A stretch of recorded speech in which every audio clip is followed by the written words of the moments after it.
Welcome to Affirmed Faith.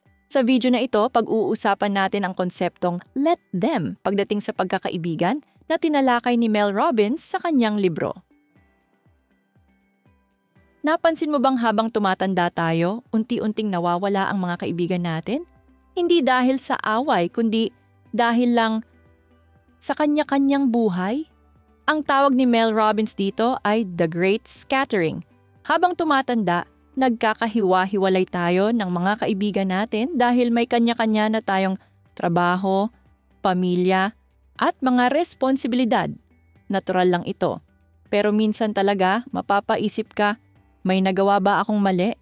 Sa totoo lang, wala. Pag-usapan natin kung ano ang sinasabi ni Mel Robbins tungkol sa adult friendship sa kanyang libro na Let Them. Tinawag ni Mel na The Great Scattering kapag ang mga magkakakilala ay likas na naghihiwalay dahil sa buhay. Noong nasa paaralan o kolehiyo pa tayo, madali lang ang pagkakaibigan.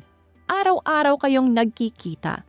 Pero sa pagtanda, ang ilan sa atin ay nakatira na sa malalayong lugar, ang iba naman ay abala sa trabaho o buhay pamilya. Dahil dito parang nagiging isang full-time na trabaho ang magpanatili ng old friendships. Walang may kasalanan.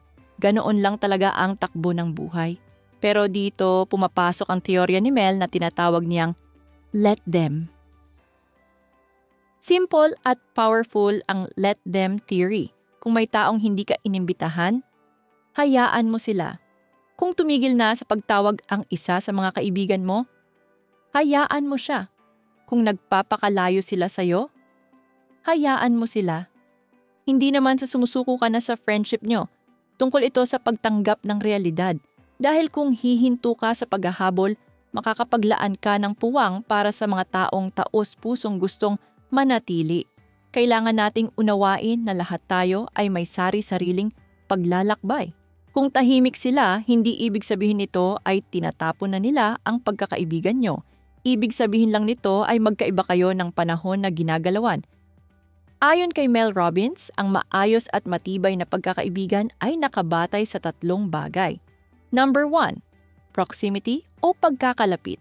Mas madaling makabond ang mga kaibigan kapag malapit kayo sa isa't isa.